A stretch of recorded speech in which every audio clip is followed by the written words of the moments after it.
அதிமுக ஆட்சியில் 14,400 கோடியில் காவிரி குண்டார் திட்டம் கொண்டுவரப்பட்டது எனவும் திமுக அரசு அரசியல் காழ்ப்புணர்ச்சியால் காவிரி குண்டார் திட்டத்தை நிறுத்தி வைத்துள்ளது எனவும் அதிமுக பொதுச் செயலாளர் எடப்பாடி கே பழனிசாமி குற்றம் சாட்டியுள்ளார்.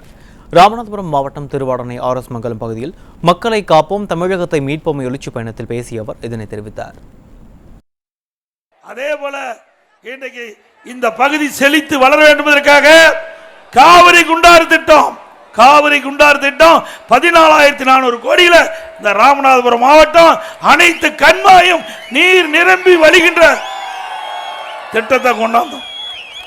இந்த ஆட்சியில எடப்பாடி பழனிசாமி கொண்டு வந்த திட்டம் என்ற ஒரே காரணத்திற்காக அரசியல் காழ்ப்புணர்ச்சியோடு விவசாயிகளுக்கு கிடைக்க வேண்டிய அற்புதமான திட்டம் கடைக்கோட்டில் இருக்கிற ராமநாதபுரம் மக்களை காவிரி தண்ணீர் வந்து இங்க சேரும். எங்க மேட்டூர் சேலம் மேட்டூர் அணையில் தேக்கி வைக்கப்பட்ட நீர் கடைக்கோட்டில் இருக்கின்ற ராமநாதபுரம் மாவட்டத்தில் இருக்கின்ற கண்மாய் நீர் நிரம்பி வழிந்து செய்கின்ற காட்சி விரைவிலே நாங்கள் கொண்டு வரோம்.